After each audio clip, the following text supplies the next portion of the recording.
Hey guys, I'm here with my new favorite painting, the Sadhu at the Manikarnika Burning Ghat in Varanasi.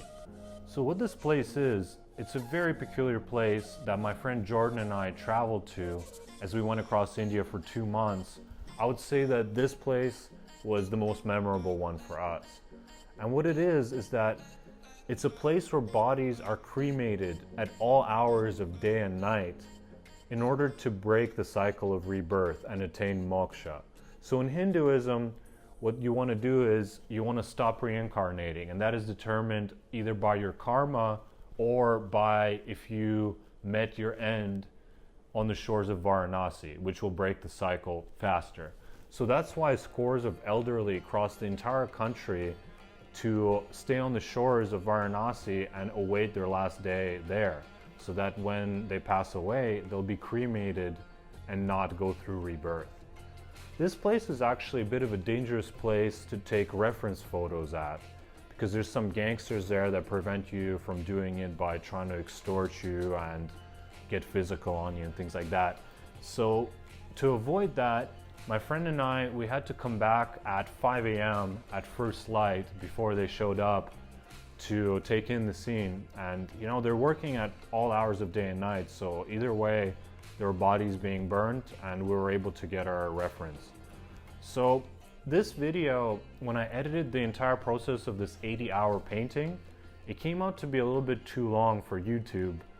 It came out to be 1 hour and 7 minutes, so I thought to break it up into several chapters. What you're about to watch right now is chapter 1, where you'll see me do the drawing phase of the painting and the portrait phase. So if you like this video, which I know you will, don't forget to subscribe and share with your friends. I'd really appreciate that. So let's get into the video, guys. Enjoy.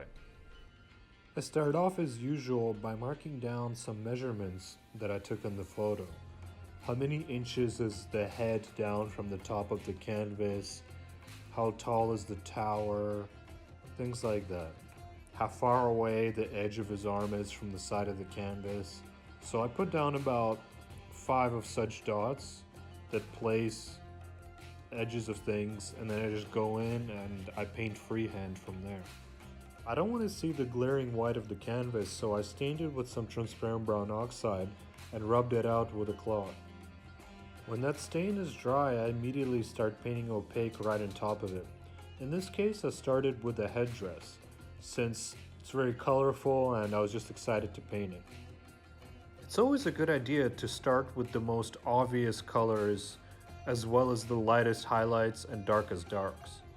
The reason why is because the most colorful parts are easy to mix and they're easy to see, so you get them accurately without needing to have anything else down on the canvas. And then once you have some accurate colors down, it's easier to judge the colors that are in between them.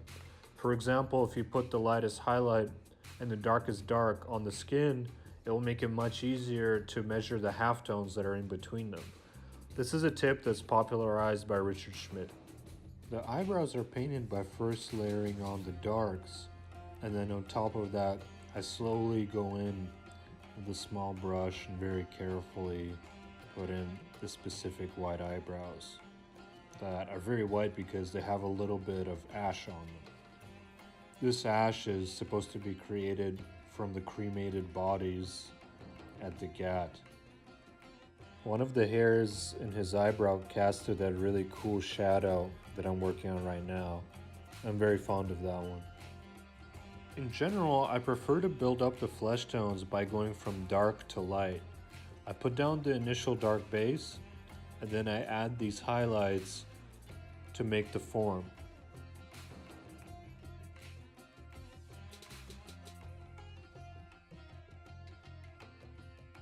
You can see me carefully adding the highlights to his nose to help the form roll.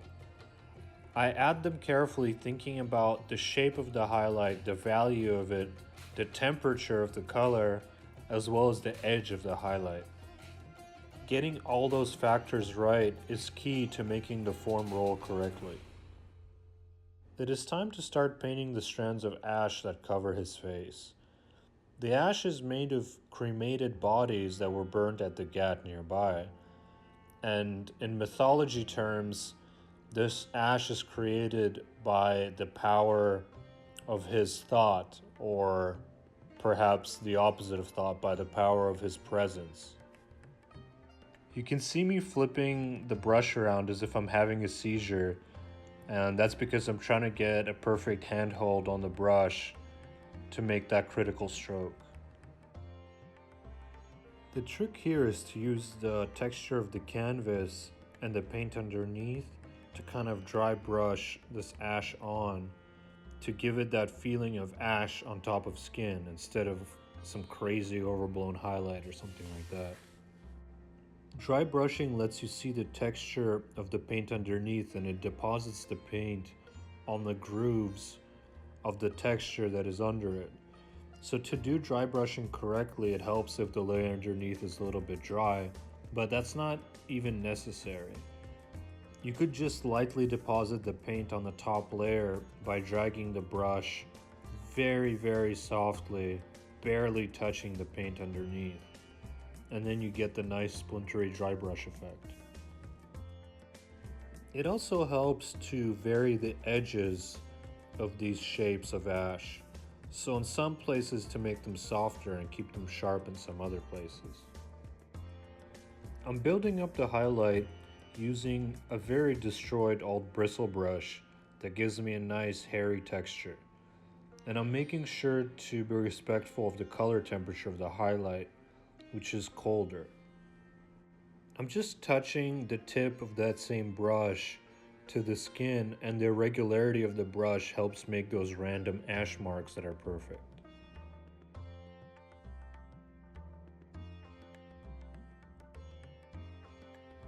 It's time to paint the ash on the shadow side of his face.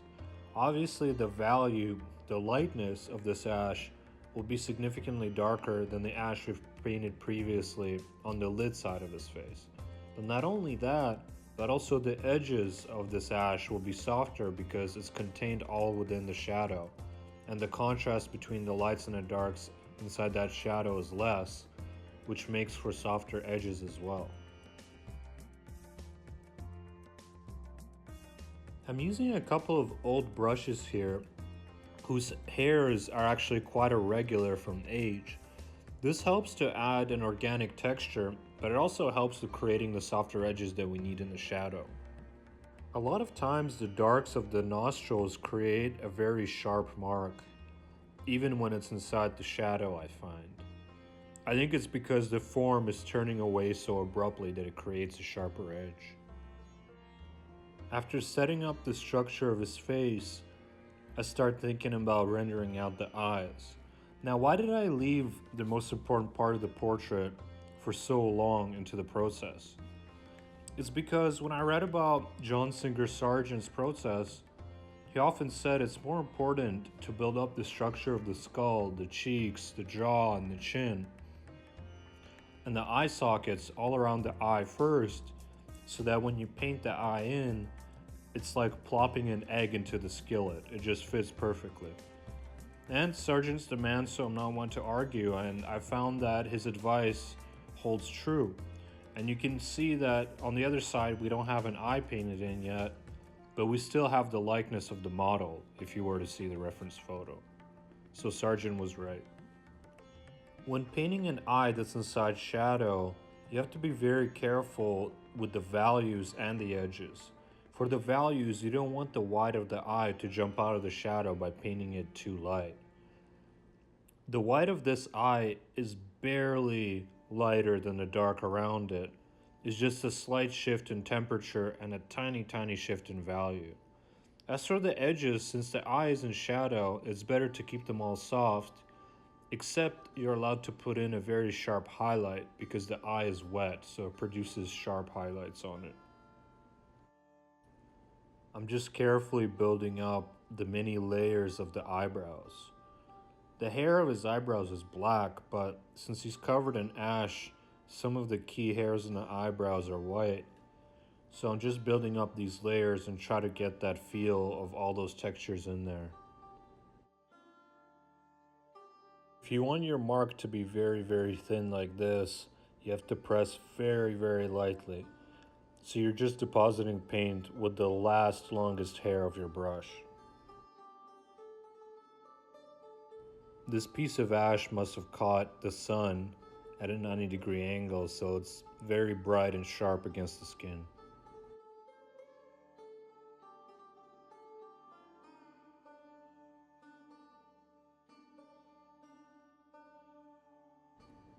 He has some little gray hairs sticking out from under the headdress, and I'm just trying to find a nice organic way to indicate them. You don't want to repeat the marks all in the same way when you're painting hair or things like that. You want it to feel a little bit random, so different lengths, different directions and widths, and different edges really help with that.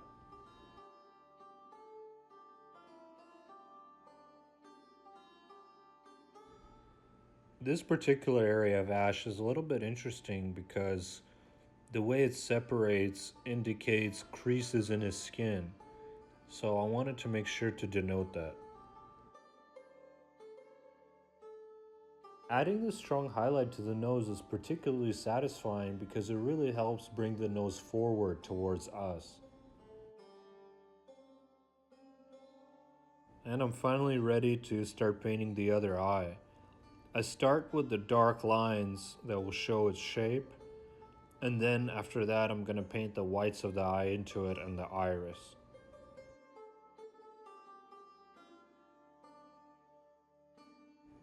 I'm painting this eye in second place because I actually want the other eye to have more focus on it.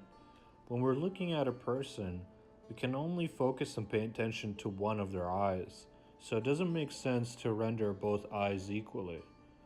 So to set the standard, I painted the first eye, the main eye of focus, primarily, and then in the second eye I can look at it and try to make it less detailed, less rendered, and less important in comparison.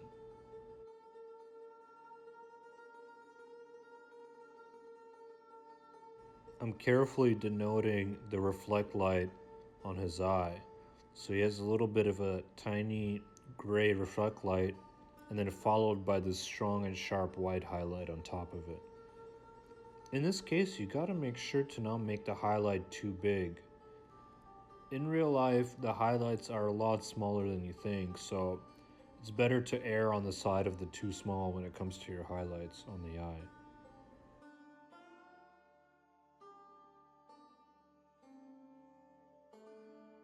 The beard is multi-layered.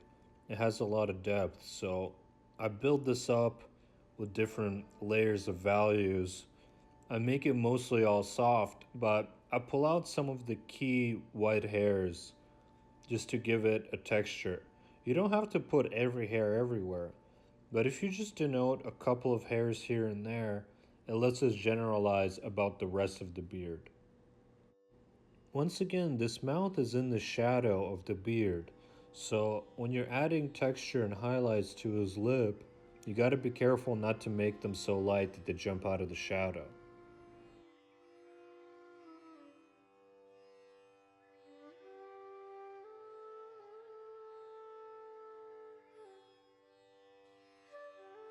Adding one more of those key hairs that really jump out and add structure to the beard.